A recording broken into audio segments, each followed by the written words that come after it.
إن الحمد لله نحمده ونستعينه ونستغفره ونعوذ بالله من شرور أنفسنا ومن سيئات أعمالنا من يهده الله فلا مضل له ومن يضلل فلا هادي له وأشهد أن لا إله إلا الله وحده لا شريك له وأشهد أن محمدا عبده ورسوله يا أيها الذين آمنوا اتقوا الله حق تقاته ولا تموتن إلا وأنتم مسلمون يا أيها الناس اتقوا ربكم الذي خلقكم من نفس واحدة وخلق منها زوجها وبث منهما رجالا كثيرا ونساء واتقوا الله الذي تساءلون به والأرحام إن الله كان عليكم رقيبا يا أيها الذين آمنوا اتقوا الله وقولوا قولا سديدا يصلح لكم أعمالكم ويغفر لكم ذنوبكم ومن يطع الله ورسوله فقد فاز فوزا عظيما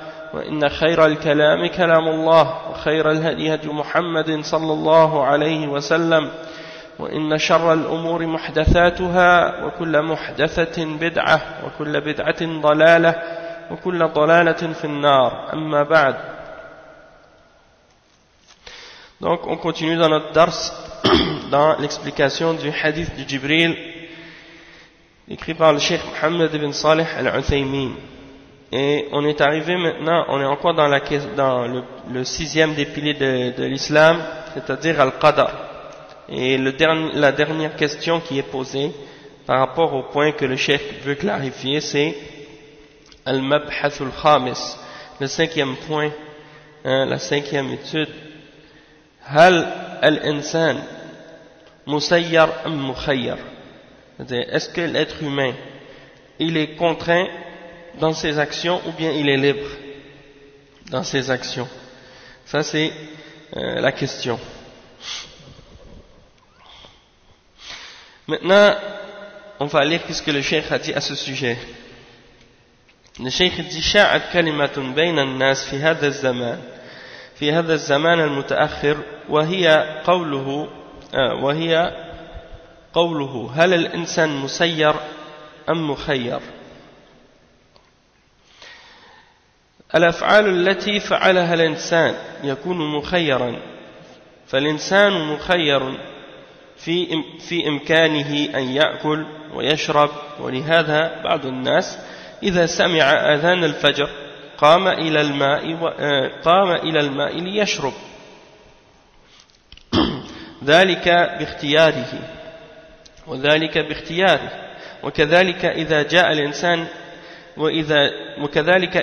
الإنسان النوم فإنه يذهب إلى فراشه لينام باختياره، وإذا سمع آذان المغرب والتمر أمامه والماء فإنه يأكل باختياره، وهكذا جميع الأفعال تجد أن الإنسان فيها مخير، ولولا ذلك لكان عقوبة العاصي ظلما، فكيف يعاقب الإنسان على شيء ليس فيه اختيار له؟ ولولا ذلك لكان ثواب المطيع عبثا، فكيف يثاب الإنسان على شيء لا اختيار له فيه؟ وهل هذا إلا من باب العبث؟ إذن فالإنسان مخير، ولكن ما يقع من فعل منه فهو بتقدير الله، لأن هناك سلطة فوق سلطته، ولكن الله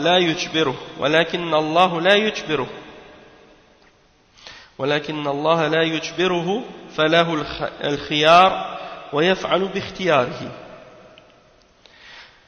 Le cheikh explique, il dit, il y a une parole qui s'est répandue parmi les gens à notre époque, c'est une question que les gens posent souvent, et on dirait que la façon dont ils posent la question, c'est comme s'ils voulaient parfois polémiquer par cette question-là. Ils veulent ouvrir comme un genre de débat ou de discussion en posant ce genre de questions, et c'est la question qu'on retrouve souvent chez les philosophes. Wallahu a'lam, ce genre de question, elle est souvent, et d'après ce qu'on constate, elle est inspirée souvent par les débats philosophiques, des kuffars. Souvent c'est ça leurs débats philosophiques au sujet de la question, est-ce que l'homme est libre ou l'homme est contraint ou forcé de faire ce qu'il fait? Donc le cheikh il répond, il dit que les actions que l'être humain fait, c'est des actions qui sont choisies.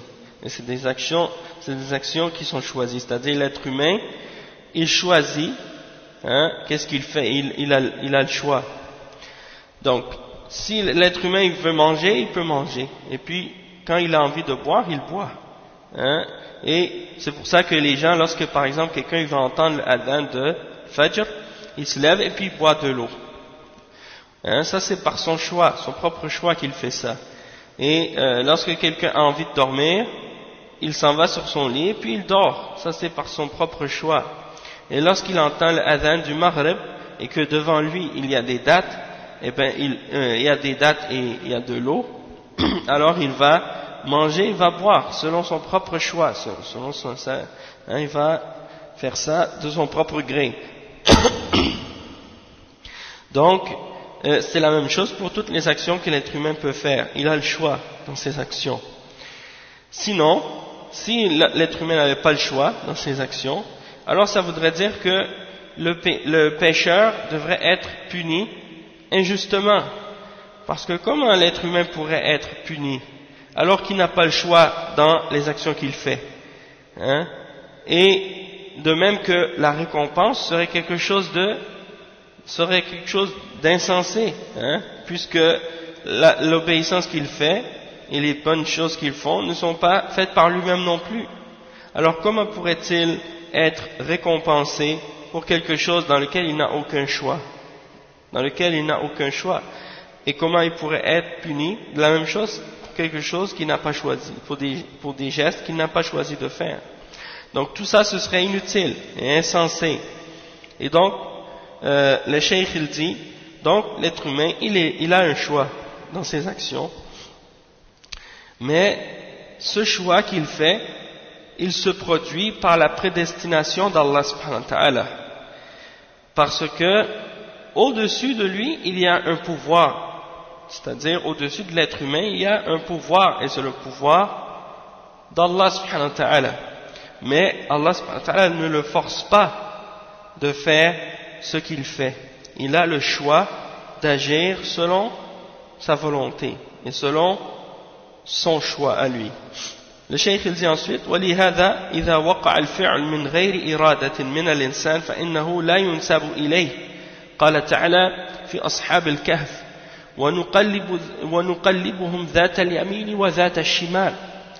فنسب الفعل أو نسب الفعل نقلبهم إليه سبحانه، لأن هؤلاء نوم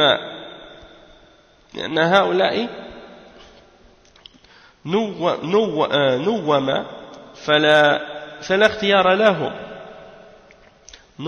فلا اختيار لهم.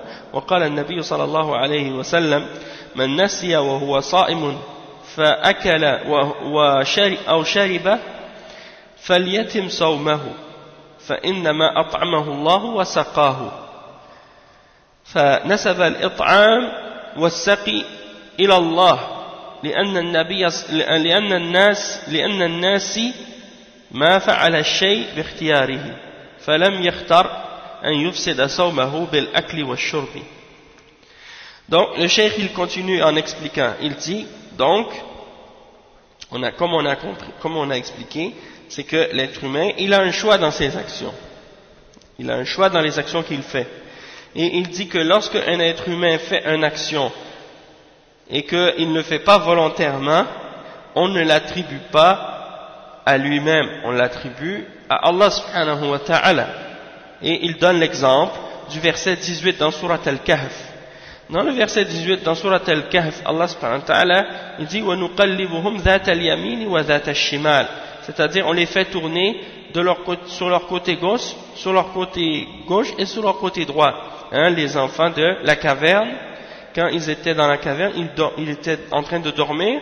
Allah subhanahu wa ta'ala il mentionne qu'ils ont dormi pendant plusieurs années. Eh ben Allah subhanahu wa ta'ala il dit qu'il les fait tourner du côté droit et du côté gauche. ذات اليمين وذات الشمال. Et le cheikh il dit que Allah subhanahu wa ta'ala il a mentionné le verbe nuqallibuhum en parlant de lui-même, c'est-à-dire c'est comme si Allah subhanahu wa ta'ala dit c'est nous qui les faisions tourner sur leur côté gauche et sur leur côté droit. Pourquoi? Parce qu'ils étaient en train de dormir et donc ils n'avaient aucun choix dans leurs actions. Et lorsque tu dors, eh bien tu n'as aucun choix. Et c'est pour ça que le prophète sallallahu alayhi wa sallam, il dit, ça c'est quelque chose que je rajoute, hein, le prophète sallallahu alayhi wa sallam a dit que l'être humain, sa plume est relevée, c'est-à-dire les anges, ils n'écrivent pas ce qu'il fait, hein, durant le moment où il dort. Hein. Rufi'a al-qalamu an thalath. La plume, elle est relevée pour 3 catégories de personnes. An-na'im hatta yastayqiz. Un des 3, c'est celui qui dort jusqu'à ce qu'il se réveille. Hein. Wal majnoun والمجنون حتى يعني c'est quoi le terme حتى يبرأ le fou jusqu'à ce qu'il retrouve sa raison والولد يعني حتى يحتلم l'enfant jusqu'à ce qu'il atteigne l'âge de la puberté. Ça c'est les 3 catégories de personnes qui sont mentionnées dans le hadith, mais l'important dans l'exemple, c'est celui qui est fou et celui qui dort. Celui qui dort. Ces deux-là, ils ne sont pas responsables de qu'est-ce qu'ils font, parce qu'ils dorment, hein, ou bien parce qu'ils sont en train ils ont perdu la raison, donc ils ne sont pas responsables de leurs gestes. Et donc, quand quelqu'un, par exemple, dort, les choses qu'il fait quand il se tourne et quand il bouge, c'est pas lui-même qui le fait, c'est Allah subhanahu wa ta'ala qui lui fait faire. D'accord? Et il y a la même chose aussi dans le fait que lorsque quelqu'un fait quelque chose par oubli, hein, et il donne l'exemple de quelqu'un qui il mentionne le hadith du prophète sallallahu alayhi wa sallam rapporté par Al-Bukhari qui dit que lorsque quelqu'un, pendant qu'il est en train de jeûner, il mange ou il boit et il le fait sans s'en apercevoir ou sans s'en rendre compte, c'est-à-dire il a mangé inconsciemment, hein, comme ça par erreur, eh bien qu'il continue son jeûne, qu'il continue à jeûner. Pourquoi? Parce que c'est Allah subhanahu wa ta'ala qui l'a nourri et qui l'a abreuvé.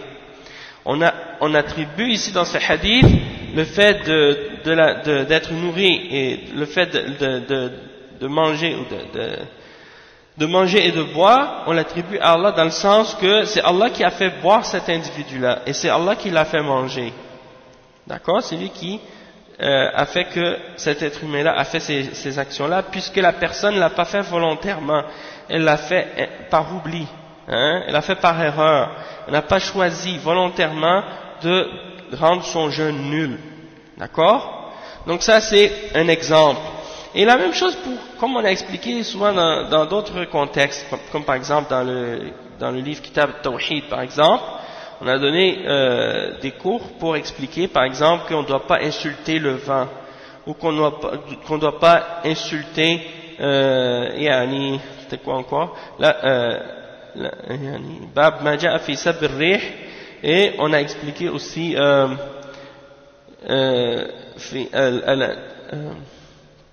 al-anwa, fi al-istisqa bil-anwa, le fait d'attribuer la pluie aux étoiles, et des choses de ce genre. On a expliqué que d'attribuer ces choses-là à la créature, hein, on a sab dahar aussi, hein, l'insulte du temps et l'insulte du vent et le fait d'attribuer la pluie aux étoiles. On a expliqué que ça, ce sont des formes de shirk, hein, parce qu'on attribue les actions qui sont faites, c'est-à-dire d'attribuer la pluie aux étoiles, alors que les étoiles n'ont aucun impact, hein, et n'ont aucun lien réel avec la pluie. C'est pas les étoiles qui contrôlent la pluie qui tombe, hein, et qui décident quand est-ce qu'il pleut ou non. Et la même chose, on ne doit pas insulter le vent, parce que si on insulte le vent, on insulte Allah subhanahu wa ta'ala, puisque c'est Allah qui contrôle le vent. Et la même chose pour ad-dahr, hein, d'insulter le temps, ainsi de suite, puisque c'est Allah subhanahu wa ta'ala qui fait qui contrôle le temps, qui contrôle le mouvement des étoiles et des astres, et de l'univers. Donc, on ne peut pas insulter ces choses-là puisqu'elles n'ont pas de volonté en elles-mêmes et elles ne se contrôlent pas elles-mêmes. Donc, on attribue toutes ces choses-là, ces mouvements-là, à Allah subhanahu wa ta'ala en disant que c'est lui qui fait que ces choses-là se produisent. La même chose pour nous lorsqu'on fait des choses dans notre sommeil ou lorsqu'on fait des choses par erreur ou par oubli ou par accident. On dit ces choses-là, c'est Allah subhanahu wa ta'ala qui les fait. Mais quand c'est quelque chose qu'on fait de notre propre gré et par notre propre volonté, dans ce cas-là, on dit notre action, c'est notre action à nous. Mais il est fait par la prédestinée d'Allah subhanahu wa ta'ala et par la volonté d'Allah subhanahu wa ta'ala qui est al-irada al-kawniyya, la volonté créationnelle, la volonté qui est reliée avec le fait qu'Allah subhanahu wa ta'ala il a créé et il a prédestiné cette chose. D'accord? Donc ça c'est un point très important à comprendre et puis il faut faire la différence entre ces deux choses-là. Les actions qu'on fait sans les vouloir et les actions qu'on fait volontairement. Et on peut donner comme exemple aussi le cœur qui bat. On ne contrôle pas notre cœur, on ne contrôle pas non plus notre respiration quand on dort, notre cœur il bat tout seul. Quand on dort, notre respiration elle fonctionne tout seul aussi. Et il y a beaucoup d'autres choses comme ça qui sont automatiques dans notre système, dans notre corps humain, on ne les contrôle pas. Le système hormonal et beaucoup d'autres choses qui fonctionnent dans notre corps, ça c'est Allah subhanahu wa ta'ala qui gère et qui contrôle tout ça et qui fait que ce système fonctionne. Donc ça c'est une chose, et puis il y a les choses qu'on fait volontairement et qu'on choisit, comme par exemple le fait d'obéir et de désobéir à Allah subhanahu wa ta'ala. Ça c'est des choses dans lesquelles on utilise notre choix, et donc dans ces choses-là, on dit que oui, nos actions, ce sont nos actions, et nos actions, ce sont nos actions, sauf qu'elles sont prédestinées par Allah subhanahu wa ta'ala, c'est-à-dire Allah les a su éternellement qu'on allait les faire, il les a écrits dans le livre, dans la table préservée, il les a voulus dans sa volonté qu'on appelle al-mashi'a ou bien al-irada al-kawniyya, et il l'a créé, c'est lui qui les a créées, ces actions-là. D'accord? Donc ça c'est, qu'est-ce qu'on a besoin de comprendre par rapport à ces choses-là.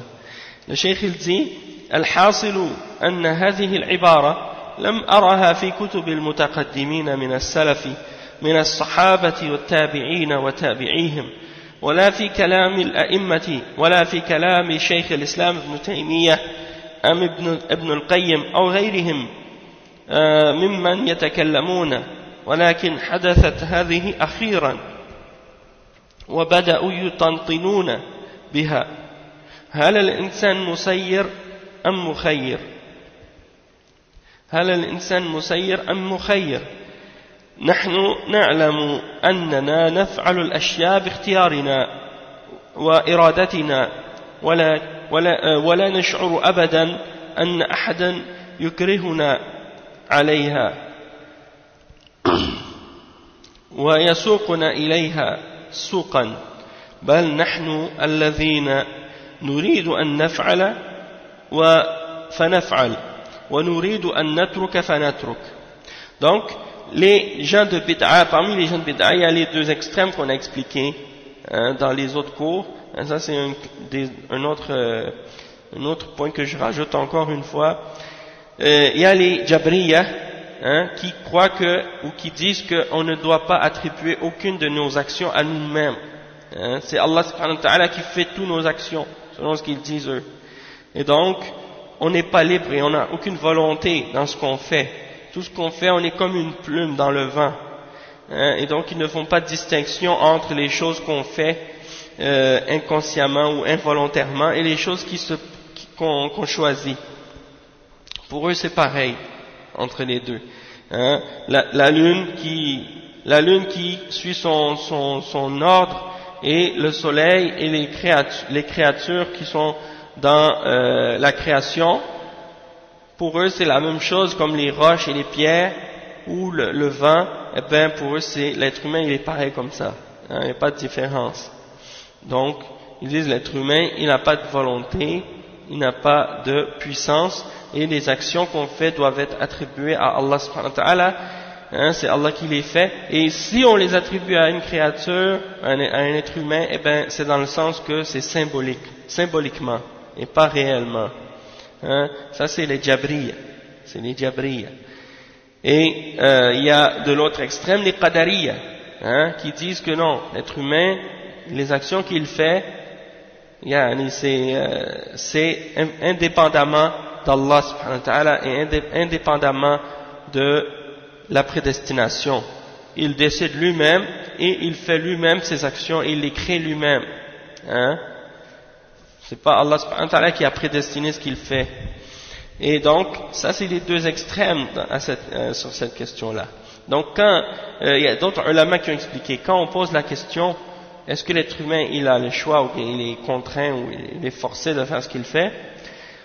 Cette question-là, comme le Cheikh Ibn Uthaymin le dit ici, cette expression ou cette question, il dit je ne l'ai jamais vu dans les livres des anciens parmi les salafs, parmi les sahaba et les tabi'in et ceux qui les ont suivis, ni dans les paroles des imams, ni dans les paroles de Cheikh l'Islam Ibn Taymiyyah ou de Ibn al-Qayyim et d'autres parmi les ulama qui expliquent et qui parlent de des questions de aqidah. Mais qu'est-ce qui est arrivé, c'est que ça c'est quelque chose qui est apparu récemment.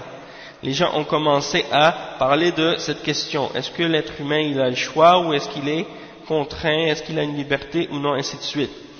Et le cheikh il dit nous on sait que les actions qu'on fait, on les fait par notre propre gré, de notre propre choix et par notre volonté. Et lorsque on agit on fait qu'est-ce qu'on fait dans la dunya, on ne ressent jamais que quelqu'un est en train de nous forcer à faire une action ou un geste. Et on ne ressent pas ça, on n'a pas cette sensation-là qu'on est en train de se faire tirer vers quelque part ou de se faire contraindre physiquement. C'est-à-dire, tu ne vas pas sentir une force qui pousse ta main ou qui la retient. Hein, lorsque tu fais, qu'est-ce que tu fais? Ou de lâcher, qui nous force à lâcher quelque chose lorsqu'on veut la tenir, ainsi de suite. Mais, donc, il y a des ulama, c'est pour ça que il y a des ulama qui expliquent dans d'autres livres, ils disent que, à cette question, on doit répondre, en fait, que l'être humain, il a le choix, et en même temps, il est limité. Hein? Il a le choix, mais en même temps, il est limité par la prédestination que Allah subhanahu wa ta'ala a, dans le sens que Allah subhanahu wa ta'ala, sa volonté est au-dessus de notre volonté et sa puissance est au-dessus de notre puissance. D'accord?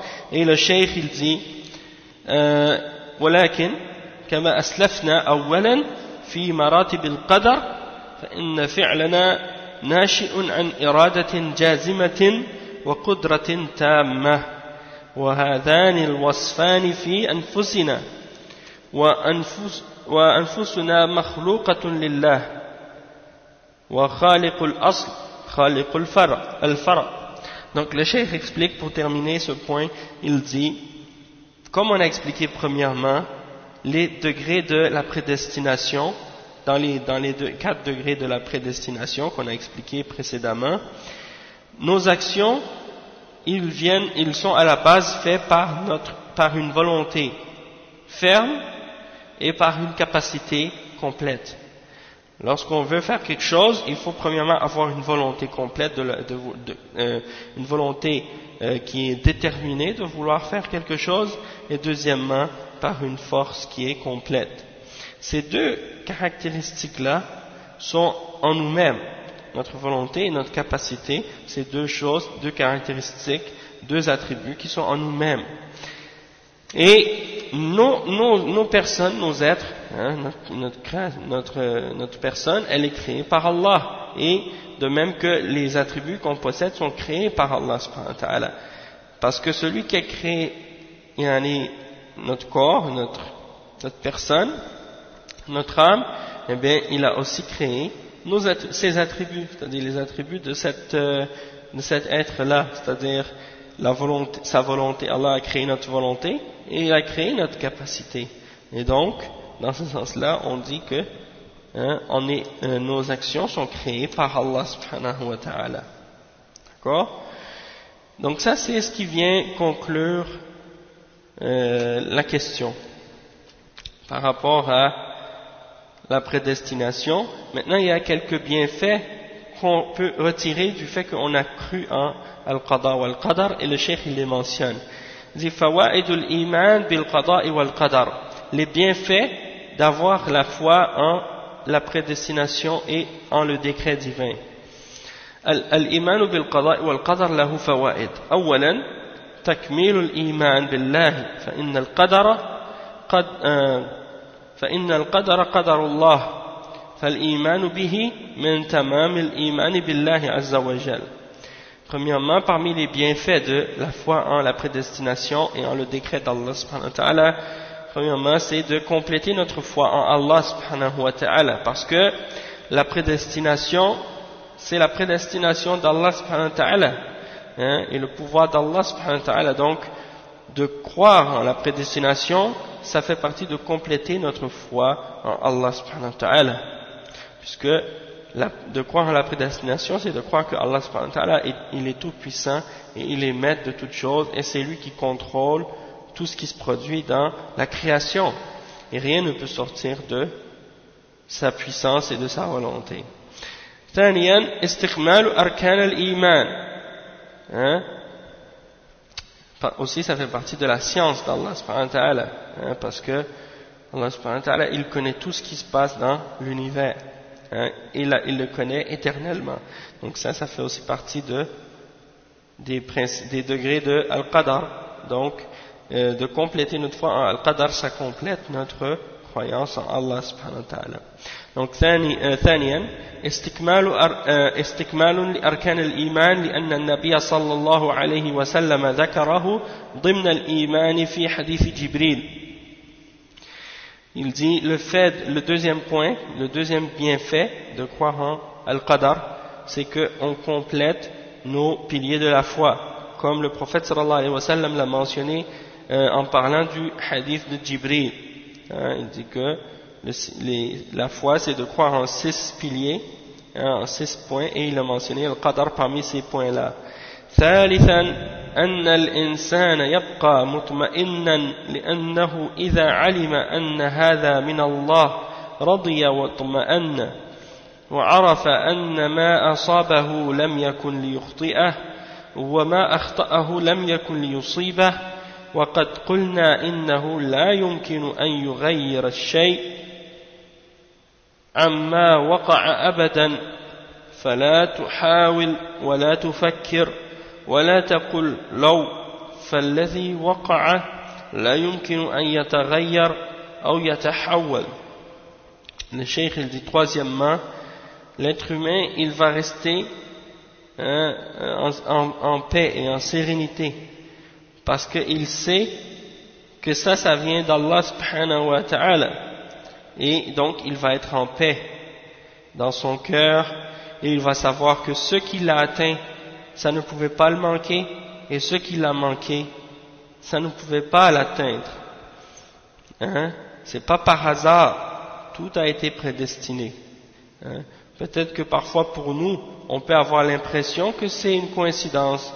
Pour nous, on peut avoir l'impression que c'est un hasard, mais pour Allah subhanahu wa ta'ala, il n'y a pas de hasard et il n'y a pas de coïncidence, puisque toute chose était écrite dans un livre, et il savait toute chose et il l'a écrit dans un livre avant même d'avoir créé la création.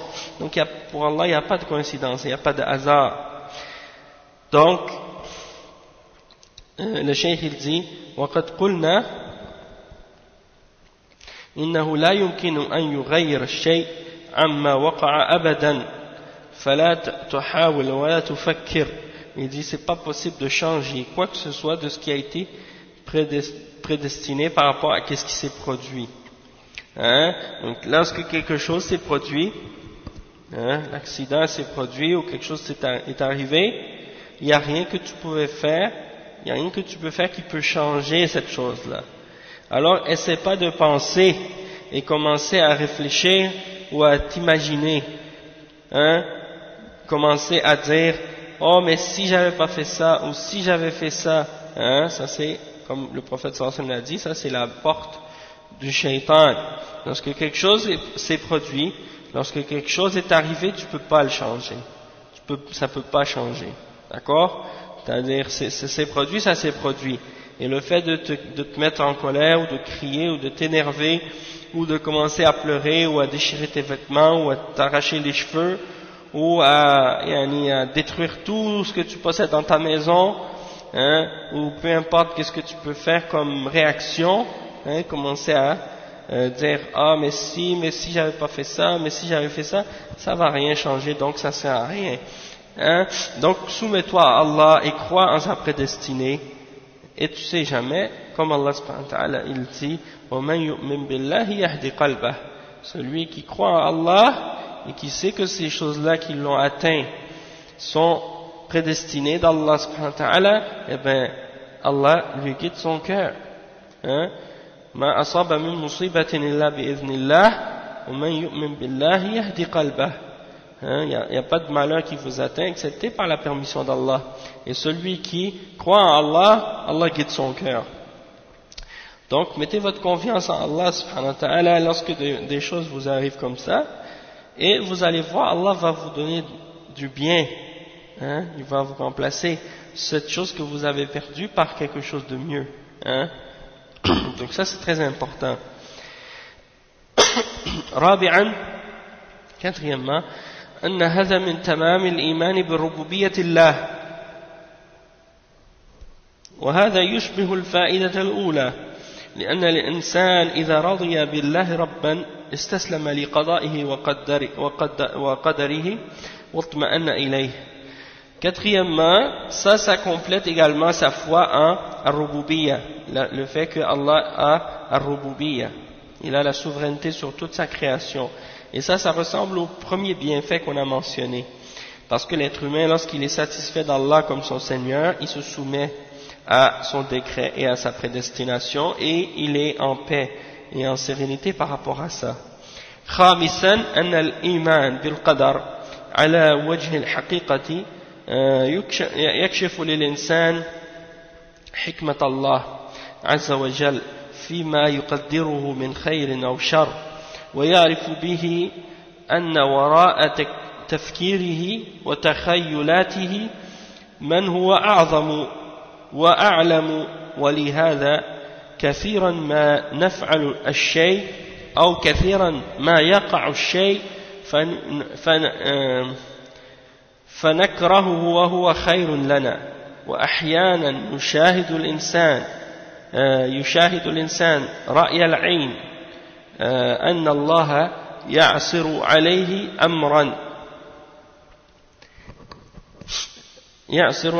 أمرا يريده، فإذا حصل ما حصل وجد أن الخير في عدم حدوث ذلك الشيء. وما أكثر ما نسمع أن فلانا قد حجز في الطائرة الفلانية على أنه سيسافر ثم يأتي فيجد أن الطائرة قد أقلعت وفاته السفر، فإذا بالطائرة يحصل عليها حادث، فهو عندما حضر أولا ليركب فيها وجد أنها أقلعت يحزن، ولكن عندما يقع الحادث يعرف أن هذا خير له. ولهذا قال الله تعالى كتب عليكم القتال وهو كره لكم، وعسى أن تكرهوا شيئا وهو خير لكم، وعسى أن تحبوا شيئا وهو شر لكم، والله يعلم وأنتم لا تعلمون. Donc le cheikh il explique comme cinquième point que la foi en Al-Qadar ça nous fait réaliser la réalité de la sagesse d'Allah subhanahu wa ta'ala parfois dans ce que Allah subhanahu wa ta'ala a prédestiné pour nous de bien ou de mal. Donc il y a une chose qu'on doit comprendre, c'est comme si en voulant dire, comme on l'a expliqué déjà, c'est que tout ce que Allah subhanahu wa ta'ala a prédestiné, c'est toujours bien. Hein? Et donc, même si parfois ça peut nous sembler mal, même dans le mal que Allah subhanahu wa ta'ala nous a prédestiné, il y a du bien, il y a une sagesse, et cette sagesse-là, elle est bonne. Hein? Et souvent ça, on n'arrive pas à le voir, mais on doit être convaincu de ça. Hein? نعم فيما يقدره من خير أو شر. Donc tu dois savoir que يعني ويعرف به أن وراء تفكيره وتخيلاته من هو أعلم وأعظم. Donc tu dois savoir que par-dessus qu'est-ce que tu peux imaginer, et par-dessus ce que tu peux penser, il y a Allah subhanahu wa ta'ala qui est plus grand et qui connaît mieux encore tout ce qui peut se produire, tout ce qui peut se passer. Donc, souvent, le cheikh dit souvent, tu veux faire quelque chose, hein, il y a quelque chose qui t'arrive dans ta vie, et cette chose-là tu l'aimes pas, tu la détestes, hein, alors que c'est quelque chose de bien pour toi, mais toi tu t'en aperçois pas, tu le réalises pas. Ok? Donc, parfois, un être humain va voir quelque chose et il constate, c'est comme s'il s'aperçoit que Allah subhanahu wa ta'ala est en train de lui rendre difficile cette chose. Alors que toi tu veux cette chose. Tu veux avoir cette chose et tu te rends compte et tu observes, tu réalises que cette chose-là, c'est comme si Allah subhanahu wa ta'ala, il te la rend difficile. Hein? Et lorsque tu obtiens ce que tu voulais, ok, hein, tu vois, tu te rends compte que le bien, c'était de ne pas avoir cette chose-là. Hein?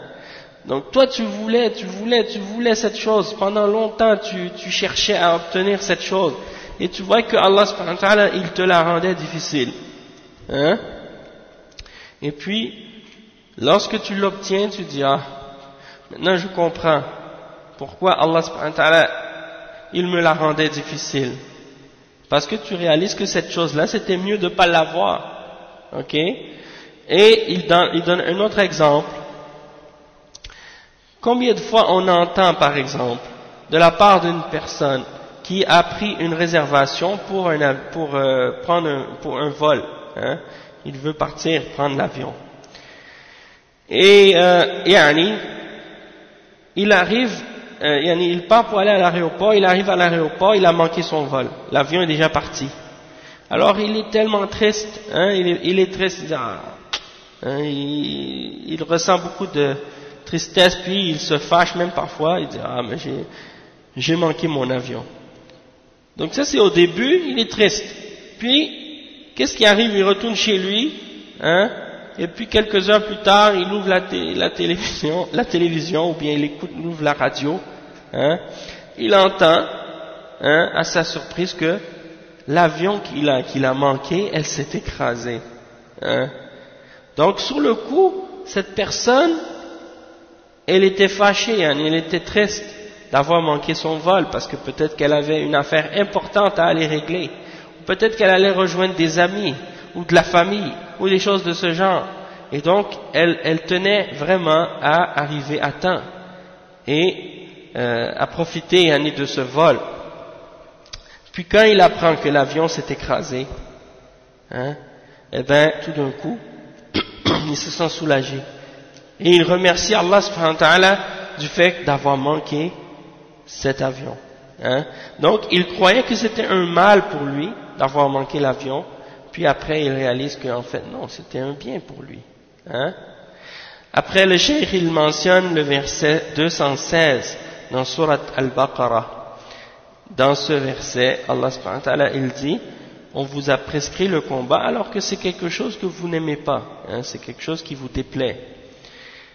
Mais il se peut que quelque chose vous déplaise alors que c'est quelque chose de bien pour vous. Et il se peut que vous aimiez quelque chose alors que c'est quelque chose qui est mauvais pour vous. Et Allah subhanahu wa ta'ala, c'est lui qui sait, et vous ne savez pas. Donc des fois tu aimes pas quelque chose et c'est bon pour toi. Des fois tu aimes quelque chose alors que c'est mauvais pour toi. Mets ta confiance en Allah subhanahu wa ta'ala. Hein? Mets ta confiance en Allah subhanahu wa ta'ala et sache que ce que Allah subhanahu wa ta'ala veut pour toi, c'est ça ce qui est le meilleur. Hein? Dans le sens que ce que Allah subhanahu wa ta'ala a prédestiné pour toi, hein, c'est dans une sagesse. Et toi, parfois, tu ignores la sagesse qui est dans cette prédestination-là. بقي علينا في حديث عمر ابن الخطاب يعني حديث جبريل سؤال جبريل النبي صلى الله عليه وسلم عن الإحسان والساعة حيث قال جبريل للنبي صلى الله عليه وسلم ما الإحسان قال النبي صلى الله عليه وسلم أن تعبد الله كأنك تراه فإن لم تكن تراه فإنه يراك فأخبرني عن الساعة قال ما المسؤول عنها بأعلم من السائل. Donc là le cheikh il explique maintenant la suite du hadith Jibril après avoir expliqué les 6 piliers de la foi. Il dit il nous reste à parler maintenant de la suite du hadith de Omar ibn al-Khattab dans la question que Jibril a posée au prophète Muhammad sallallahu alayhi wa sallam au sujet de l'ihsan et au sujet de l'heure. Hein, lorsque Jibril alayhi salam a demandé au prophète sallallahu alayhi wa sallam qu'est-ce que c'est al-ihsan, et le prophète sallallahu alayhi wa sallam a répondu c'est que tu adores Allah comme si tu pouvais le voir, et si tu n'arrives pas à ce niveau alors c'est comme si lui il te voit. Hein, donc ensuite il a dit alors informe-moi au sujet de l'heure. Il a dit celui qui est questionné n'est pas plus informé à son sujet que celui qui pose la question. C'est-à-dire, je ne sais pas plus la réponse que toi à ce sujet-là, puisque seulement Allah connaît l'heure. Donc, premièrement, le cheikh dit أولا الإحسان. الإحسان ضد الإساءة وهو أن يبذل الإنسان المعروف ويكف الأذى فيبذل المعروف لعباد الله في ماله وعلمه وجاهه وبدنه.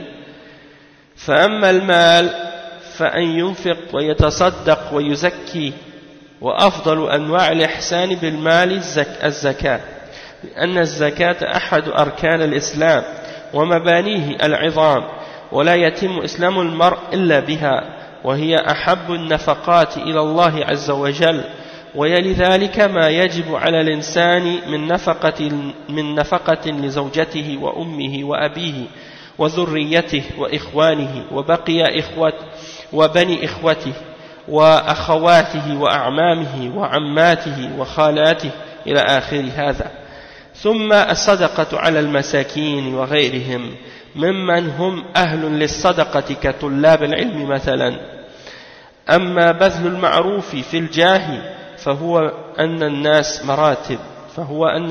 مراتب منهم من له جاه عند ذوي السلطان فيبذل الإنسان جاهه، ويأتيه رجل فيطلب منه الشفاعة إلى ذي سلطان فيشفع له عنده إما بدفع ضرر عنه أو بجلب خير له.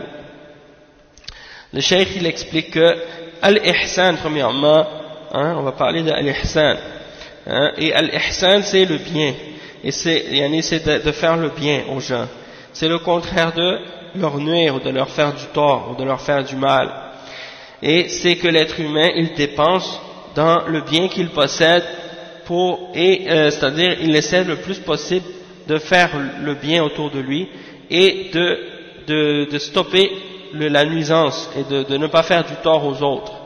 C'est ça l'ihsan, de faire du bien et de ne pas nuire aux autres. Et ça peut se faire dans le bien par exemple qu'il fait aux autres dans son argent, dans l'argent qu'il possède ou le bien qu'il possède, de même dans la science qu'il possède ou dans son statut et dans le niveau d'importance qu'il a, et dans son corps, physiquement, il peut les aider également. Donc tout ça, c'est des catégories de ihsan que tu peux faire pour les autres. Il donne l'exemple en premier par les biens que tu possèdes. Donc il dit, le cheikh, que par les biens que tu possèdes, tu peux faire l'ihsan, tu peux faire le bien. dans le sens que tu vas dépenser de ce que tu possèdes, et tu vas donner des sadaqas, tu vas donner l'aumône, et tu vas donner la zakat. Et il dit parmi toutes les formes de ihsan que tu peux faire avec tes biens, la meilleure d'entre elles, c'est la zakat. Pourquoi? Parce que la zakat, c'est un des 5 piliers de l'islam. Et c'est donc un des grands fondements importants de l'islam, un des grands piliers de l'islam sur lesquels l'islam est bâti. Et tu ne peux pas compléter, ton islam ne peut pas être complet, sauf si tu ne payes pas ta zakat, lorsque c'est obligatoire pour toi. Et le cheikh il dit, et c'est une des catégories de charité et d'aumône que tu fais, qui sont les plus aimées d'Allah subhanahu wa ta'ala. Puis en deuxième lieu, il y a les nafaqa, c'est-à-dire l'argent que tu donnes pour t'occuper de ton épouse, de ta mère, de ton père, de tes enfants, de tes frères, les enfants de tes frères, tes frères du côté masculin, c'est-à-dire tes frères et tes sœurs aussi, tes frères et les enfants de tes frères et tes sœurs et tes oncles maternels et tes tantes maternelles, tes oncles paternels, tes tantes paternelles et tes oncles maternels et tes tantes paternelles, ainsi de suite. Donc, ça c'est des formes de sadaqa, et ça c'est des formes de nafaqa, et ça c'est obligatoire, comme la zakat, c'est-à-dire c'est obligatoire de t'occuper de ces gens-là lorsqu'ils sont dans la misère et lorsqu'ils ont besoin d'aide et d'argent. Ça fait partie des catégories de personnes que c'est pas l'obligation par exemple de dire parce que on sait qu'est-ce qui se passe dans les pays non musulmans, le gouvernement il retire de l'argent des taxes et puis ils prennent une partie de ces taxes-là pour donner aux gens qui n'ont pas de travail par exemple, ils leur donnent. Il leur remet une partie de l'argent que les gens ont donné de leur argent. Et ça c'est quelque chose qu'on prend de force et qui leur est imposé, c'est-à-dire ils ne donnent pas volontairement, et c'est une forme d'injustice, bien entendu. Mais ils s'occupent des pauvres, et qu'est-ce qui arrive par la suite dans les familles, c'est qu'il n'y a personne qui veut s'occuper par la suite des gens qui sont dans le besoin, parce qu'ils se disent de toute façon, il y a l'État qui doit leur donner puisqu'ils sont dans la misère.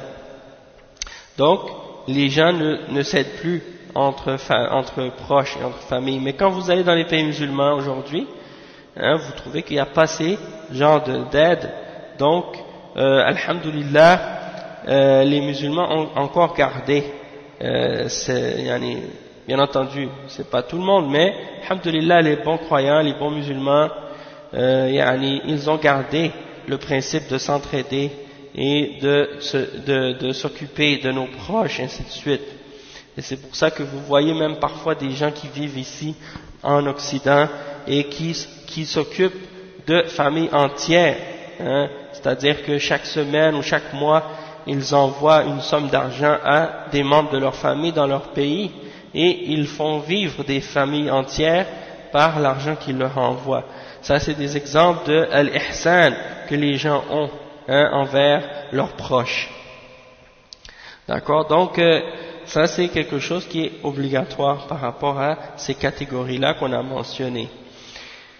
Et aussi à la sadaqa pour les pauvres qui vient par la suite. Ça, c'est pas tes membres de ta famille, ça, c'est des étrangers. Tu dois quand même les aider puisque ce sont des étrangers, même si ce sont des étrangers, puisque Allah subhanahu wa ta'ala nous ordonne d'aider les pauvres. Donc ça c'est parmi les catégories les plus importantes de sadaqat. Et le cheikh il dit, et parmi ceux qui également peuvent recevoir de la sadaqa, il y a les tullab al-ilm, les étudiants, ceux qui recherchent la science par exemple. Le cheikh il dit ensuite, أما بذل المعروف في الجاه فهو أن الناس مراتب. En ce qui concerne le fait de dépenser de notre bien, des biens qu'on possède, et de faire du bien aux gens par notre position de notre statut, sociale, et ainsi de suite, eh ben ça c'est parce que les gens sont divisés dans la dunya en degrés. Allah subhanahu wa ta'ala a mis certaines personnes par-dessus d'autres, et donc certains ont plus d'autorité et plus un statut plus élevé que d'autres, et ça fait partie de la prédestinée d'Allah subhanahu wa ta'ala et de la sagesse d'Allah subhanahu wa ta'ala. Donc il y a des gens qui ont une autorité, qui sont les dirigeants, et toi, si tu as une position d'importance dans la société, tu as un statut, tu es capable de faire al-ihsan envers les gens en les aidant, en faisant l'intercession pour eux auprès du dirigeant ou auprès de celui qui détient une autorité, pour les aider. Donc, étant donné que toi tu es proche de quelqu'un qui possède l'autorité, tu peux intercéder en sa faveur pour qu'il puisse avoir un service, pour lui ramener un bien ou pour écarter un mal de quelqu'un. Quand quelqu'un a un problème, tu aides cette personne à régler ce problème. Ensuite, le cheikh il dit amma bi'ilmihi fa'an yabdhul ilmahu li'ibadihi ou li'ibadillah ta'liman fil halaqat wal majalis al-'amma wal khassa hatta law kunta fi majlis qahwa فإن من الخير والإحسان أن تعلم الناس ولو كنت في مجلس عام فمن الخير أن تعلم الناس ولكن استعمل الحكمة في هذا الباب ولا تثقل على الناس حيث كلما جلست مجلسا جعلت تعظهم وتتحدث إليهم لأن النبي صلى الله عليه وسلم كان يتخولهم بالموعظة ولا يكثر لأن النفوس تسأم وتمل فإذا ملت كلت وضعفت نعم وربما تكره الخير لكثرة من يقوم ويتكلم. Le cheikh il dit également tu dois faire l'ihsan envers les autres en leur donnant et en leur diffusant, en leur donnant un peu de ta science, tu donnes un peu de ta science aux serviteurs d'Allah subhanahu wa ta'ala pour leur donner des enseignements, pour les éduquer, pour leur enseigner dans les cercles, dans les assemblées publiques ou privées. Tu t'assois avec eux puis tu leur donnes des cours et tu leur enseignes. Le cheikh il dit même si c'est dans un café, dans une assemblée où les gens s'assoient pour boire du café, tu leur fais du bien, et tu leur enseignes le bien, tu leur montres le bien et tu leur enseignes le bien, et tu leur fais du bien en faisant ça. Même si tu es dans une assise, tu es assis avec les gens, tu es réuni avec des gens dans une assemblée, de gens, des gens ordinaires, tu leur parles, tu leur enseignes quelque chose de bien, tu enseignes les gens. Ça c'est quelque chose de bien, mais il faut utiliser la sagesse là-dedans. Il faut utiliser la sagesse dans le sens que il faut pas à chaque fois que tu t'assois avec les gens, tu commences à peser trop lourd sur eux et qu'à chaque fois tu commences à les exhorter et à leur parler de choses qui ont rapport avec les durus et de la religion. Non, il faut savoir que le prophète sallallahu alayhi wa sallam, il laissait des espaces entre les exhortations qu'il donnait. Il essayait de ne pas trop en faire pour pas que les personnes commencent à trouver ça comme s'ils commencent à trouver ça un peu ennuyant, et à force de l'entendre trop souvent, ils perdent le goût et l'intérêt pour le rappel et pour les choses qui ont rapport avec le rappel et la science. Donc il ne faut pas que la personne arrive au niveau où il est un peu, disons, fatigué ou ennuyé d'entendre trop souvent des rappels, parce que l'être humain il est comme ça, il est faible, et lorsqu'il est à force de trop, entendre à chaque fois des rappels et des choses comme ça, eh bien il peut commencer à trouver ça un peu lourd et un peu ennuyant. Alors il faut savoir faire des écarts entre les rappels et ne pas le faire de façon trop constante, pas constante, mais je veux dire trop rapprochées les unes des autres. Et des fois il y a des gens qui pensent comme s'ils disent ah mais comment tu vas aller dans un endroit où les gens sont en train de boire du café puis tu vas leur faire tu vas les enseigner ou tu vas leur faire une exhortation et tout. Et il y a des gens qui s'étonnaient de ça, ils disent mais comment tu peux dire une chose pareille, comment tu peux faire une chose pareille, tu vas aller dans ces endroits-là alors que les gens sont assis là, ils discutent, ils parlent de toutes sortes de choses futiles et toi tu vas aller là-bas, tu vas leur parler de religion. Et donc les gens étaient étonnés d'entendre ça, mais même le cheikh ici il le dit, même si les gens sont assis en train de boire du café, discuter, tu peux en profiter pour leur enseigner quelque chose de bien et de leur donner une exhortation et de leur parler de ce qui peut être bénéfique pour eux et d'ordonner le bien d'interdire le mal. Et ça c'est obligatoire. Ensuite le cheikh il dit أما الإحسان إلى الناس بالبدن فقد قال النبي صلى الله عليه وسلم تعين الرجل في دابته فتحمله عليها أو ترفع له عليها متاعه صدقة فهذا رجل تعينه تحمل متاعه معه أو تدله على طريق أو ما أشبه ذلك فكل ذلك من الإحسان وهذا بالنسبة للإحسان إلى عباد الله. Le cheikh il dit que tu peux faire également du bien aux hommes physiquement, comme le prophète sallallahu alayhi wa sallam a dit, tu aides quelqu'un par exemple à monter sur sa monture, ou bien tu lui donnes ses affaires alors qu'il est au-dessus de sa monture, il a échappé quelque chose, tu lui donnes, ou bien il a besoin de quelque chose par terre, tu lui montes sur sa monture. Ça c'est une forme de ihsan, c'est une forme de bien aussi. Tout ce que tu peux faire pour quelqu'un dans ces choses-là, ça c'est une catégorie et c'est une forme de ihsan.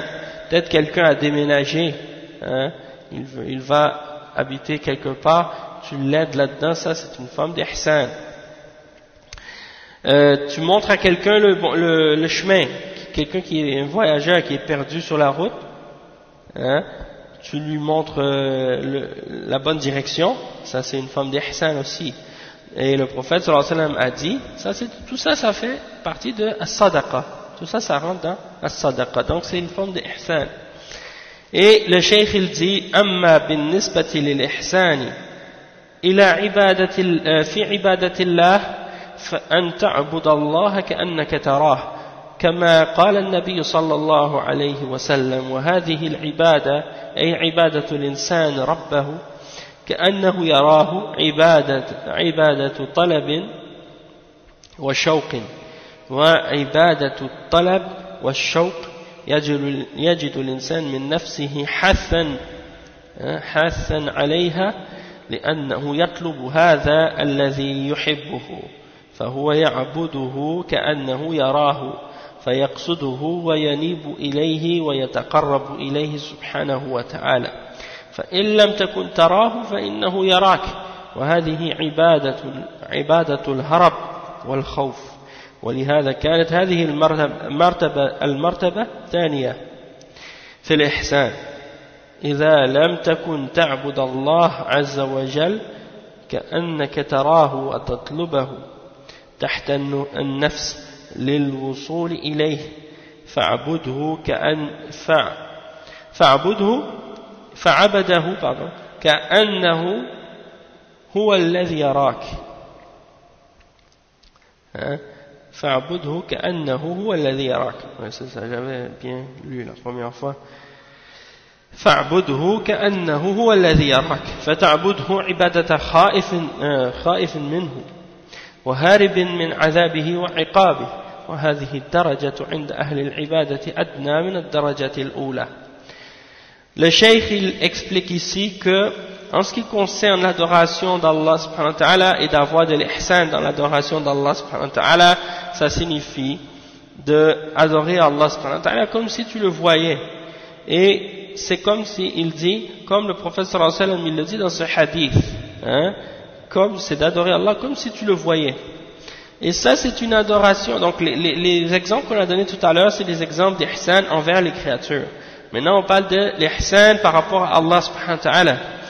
Et le cheikh il dit c'est comme si tu adorais Allah subhanahu wa ta'ala comme si tu le voyais, comme le prophète sallallahu alayhi wa sallam a dit.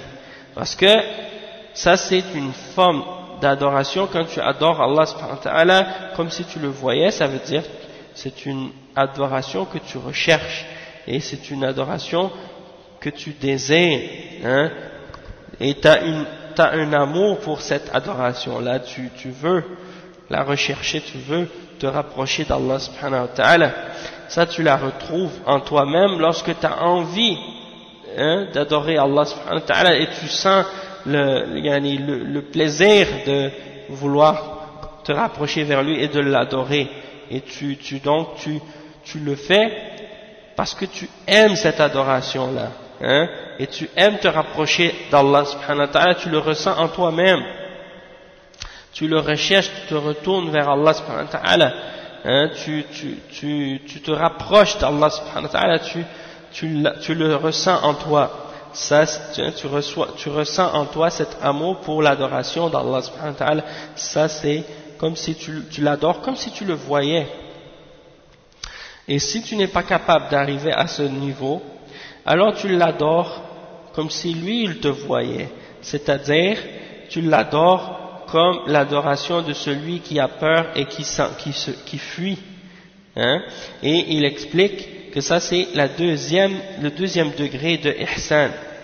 Le premier degré c'est tu l'adores comme si toi tu le voyais, tu vas vers lui.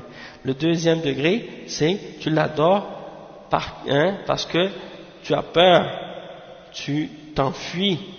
Et il dit ça c'est comme si lui il te regarde. Et il explique que ça c'est le deuxième degré, puis après il dit, donc si tu n'es pas capable d'arriver à adorer Allah subhanahu wa ta'ala comme si lui il te regarde et toi tu le recherches cette adoration et tu t'en vas vers lui, hein, et ben comme si c'était ton âme qui, c'est-à-dire tu recherches par toi-même, par ton nafs, tu essaies de te rapprocher de son adoration comme si c'était toi qui le vois. Dans ce cas-là, tu le fais, ton adoration, comme si tu as peur, hein, tu as peur d'Allah subhanahu wa ta'ala, tu t'enfuis de son châtiment, tu t'enfuis de sa punition, et donc tu l'adores, hein, de cette façon. Le cheikh il dit que ça c'est un degré qui est considéré par les gens de l'adoration comme étant un degré plus bas que le premier. Hein? Mais c'est quand même une grande forme d'adoration et c'est quelque chose qui fait partie de al-ihsan. C'est quelque chose qui fait partie de al-ihsan. Contrairement aux soufiyas, hein, qui eux pensent qu'ils adorent Allah juste par l'amour et non par la crainte. Ça c'est incorrect. Hein? Parce que le cheikh il mentionne, il dit wa ibadatullahi subhanahu wa ta'ala hiya kama qala ibn al-Qayyim rahimahullah وعبادة الرحمن غاية حبه مع ذل عابده هما ركنان فالعبادة مبنية على هذين الأمرين غاية الحب وغاية الذل ففي الحب الطلب وفي الذل الخوف والهرب فهذا هو الإحسان في عبادة الله.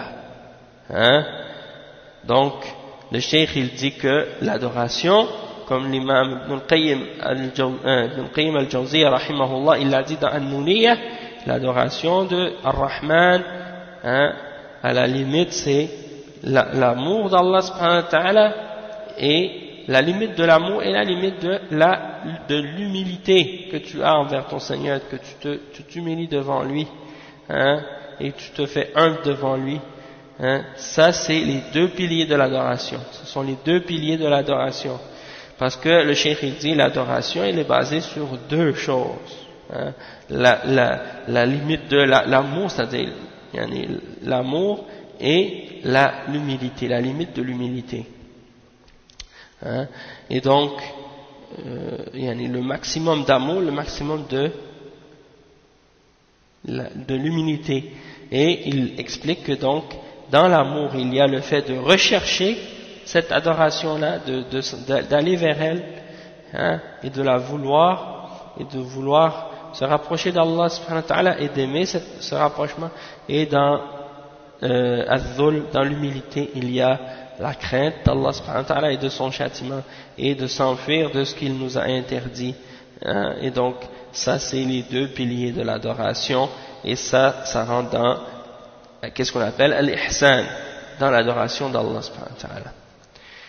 فإذا كان الإنسان يعبد الله على هذا الوجه فإنه سوف يكون مخلصا لله عز وجل لا يريد بعبادته رياء ولا سمعة ولا مدحا عند الناس سواء اطلع الناس عليه أم لم يطلعوا الكل عنده سواء لا مدحا عند الناس سواء اطلع الناس عليه أم لم يطلعوا الكل عنده سواء فهو محسن العبادة على كل حال بل إن من تمام الإخلاص أن يحرص الإنسان أن لا يراه الناس في عبادته وأن تكون عبادته مع ربه سرا إلا إذا كان بإعلان ذلك مصلحة للمسلمين أو للإسلام مثل أن يكون رجلا متبوعا يقتدى به وأحب أن يبين عبادته للناس ليأخذوا من ذلك نبراسا يسيرون عليه أو كان هو يحب أن يظهر العبادة ليقتدى به زملاؤه وقرناؤه وأصحابه ففي هذا خير وهذه المصلحة التي يلتفت إليها قد تكون أفضل وأعلى من مصلحة الإطفاء ولهذا يثني الله على الذين ينفقون أموالهم سرا وعلانية فإذا كان السر أصلح وأنفع للقلب وأخشع وأشد إنابة إلى الله أسر وإذا كان في الإعلان مصلحة للإسلام بظهور شعائره للمسلمين يقتدون بهذا الفاعل ولهذا العامل أعلنوه والمؤمن ينظر ما هو الأصلح كلما كان أصلح وأنفع في العبادة فهو أكمل وأفضل.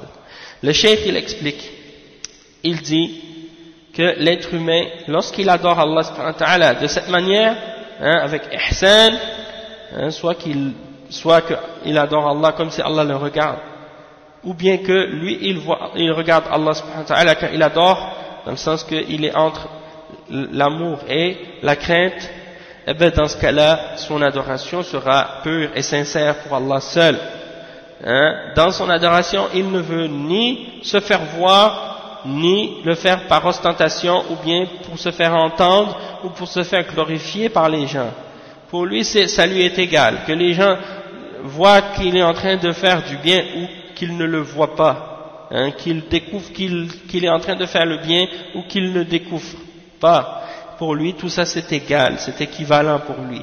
Il ne veut pas que les gens disent de lui quoi que ce soit, il ne veut pas que les gens commencent à dire à son sujet des bonnes choses, ça lui est égal. Pour lui, ça c'est pas important que les gens le voient en train de faire le bien ou que les gens le voient pas, c'est pas ça l'important. Lui, c'est quelqu'un qui est muhsin dans son adoration, c'est-à-dire qu'il est mukhlis dans toute situation, il ne le fait que pour Allah subhanahu wa ta'ala. Il adore Allah comme si Allah le voit, et sinon il adore Allah comme si lui il est en train de le regarder. Et ça c'est la limite de la sincérité, que l'être humain il doit faire son possible si tu veux réellement que ton ikhlas, ta sincérité et ta sincérité dans ton adoration soit plus complète. Fais des efforts, comme tu fais des efforts pour que les gens ne te voient pas, quand tu adores Allah subhanahu wa ta'ala. Quand tu veux faire tes adorations, fais des efforts pour que les gens te voient pas. Hein? Donc, bien entendu, on parle des adorations qui sont surérogatoires. Hein? Quand on parle des adorations qui sont surérogatoires. Donc, quand tu es en train de faire des prières volontaires la nuit, ou bien quand tu fais des prières volontaires par exemple, de jeûne, ou bien de lecture du Coran, ou de faire des prières supplémentaires, ainsi de suite, essaie de les cacher le plus possible. Ça augmente ta sincérité et ton ikhlas, ta pureté dans tes intentions, que ce soit uniquement pour Allah subhanahu wa ta'ala. Hein? Fais des efforts pour que ce soit caché. Comme ça, tu es certain que dans ton cœur, il n'y a pas de riya, il n'y a pas de vouloir te faire glorifier par les gens. Hein? Tu ne vas pas embellir ta prière pour que les gens disent du bien de toi, ou dire aux gens, je suis en train de jeûner, regardez, je jeûne, hein? Ou des choses de ce genre. Ou bien, écoutez ma belle voix quand je lis le Coran, hein? Regardez comment j'ai une belle récitation, ainsi de suite. Donc quand tu récites tout seul, tu es toute seule, quand tu fais tes adorations tout seul, quand tu pries tout seul, tu te caches pour aller prier, hein? Tu le fais en cachette, hein? Contrairement à d'autres personnes qui se cachent pour faire des péchés. Toi, tu te caches pour faire le bien. Hein? Donc ça c'est très important. Et le cheikh, il dit, excepté si dans le fait de montrer quelque chose de bien que tu fais, il y a un bienfait pour l'islam et pour les musulmans. Comme par exemple, si quelqu'un est un exemple que les gens se basent sur lui pour faire leur prière ou leur chose de bien, ils suivent son exemple. Par exemple, c'est quelqu'un qui est sur la sunna et donc ils veulent apprendre en le regardant prier ou des choses comme ça. C'est bien dans ce cas-là pour clarifier pour les gens son adoration de le faire en public. S'il y a un bienfait pour les musulmans et pour l'islam, dans ce cas-là, oui, il n'y a pas de problème dans ce cas-là. Ou bien parce que si quelqu'un aime montrer son adoration pour que ses amis et ses compagnons apprennent de lui le bien, dans ce cas-là, ça c'est correct. Hein? Il y a un bienfait là-dedans. Hein? Et peut-être que dans ce bienfait-là, peut-être que ce bienfait-là est plus grand et meilleur que le fait de le cacher. Hein? Min maslahat al-ikhfa. Donc c'est ça. Et le cheikh il dit, et c'est pour ça que Allah subhanahu wa ta'ala il glorifie dans le Coran et il fait des éloges de ceux qui donnent de leur bien en cachette et publiquement. Hein, sirran, en cachette, wa alaniyatan, c'est-à-dire devant tout le monde en public. Donc ça veut dire que parfois le bienfait c'est de cacher le bien que tu fais, hein, c'est plus bénéfique et c'est plus sincère, ça aide à être plus humble dans ton cœur lorsque tu fais le geste pour Allah subhanahu wa ta'ala. Donc dans ce cas-là, si c'est meilleur, tu le caches. Mais si tu vois qu'il y a un bienfait pour l'islam et pour les musulmans de le montrer, alors dans ce cas-là, tu le montres. Hein? Et comme ça, peut-être les musulmans vont prendre cette action-là comme un exemple. Et c'est comme l'exemple du hadith de la personne qui s'est levée pour faire la sadaqa. Hein? Quand le prophète sallallahu alayhi wa sallam avait demandé aux gens de donner pour les gens qui avaient de la misère, eh ben, il a demandé aux gens de donner la sadaqa, personne donnait. Puis il y a un homme qui s'est levé, il a pris un sac avec de l'argent dedans, de l'or, il a jeté ça au devant de la mosquée. Il a mis ça par terre devant le mimbar. Quand les gens l'ont vu, tout le monde se sont levés et puis ils ont tous donné après lui. Et le prophète sallallahu alayhi wa sallam a été content et il a dit, celui qui commence une bonne action, il aura la récompense de tous ceux qui l'ont suivi dans ce bien. Hein? Il aura la récompense de tous ceux qui l'ont suivi sans que ça diminue rien de ses bonnes œuvres. Donc ça c'est un exemple que parfois c'est mieux de faire un bon geste publiquement si tu veux que les gens te suivent dans le bien, hein, et tu veux être un bon exemple pour les autres. alors dans ce cas-là, tu le fais, tu vois qu'il y a un bienfait dedans. Et dans ce cas-là, c'est mieux de le montrer que de le cacher. Tandis que dans d'autres circonstances, c'est préférable de le cacher. Hein? C'est préférable parfois de le cacher. Et donc, le cheikh, il termine ça en disant que le croyant, il doit regarder qu'est-ce qui est le plus bénéfique, le plus bien pour les gens. Hein? Et quand il voit que quelque chose est meilleur, est plus bénéfique dans l'adoration, alors cette adoration-là sera plus complète et elle sera meilleure. Hein?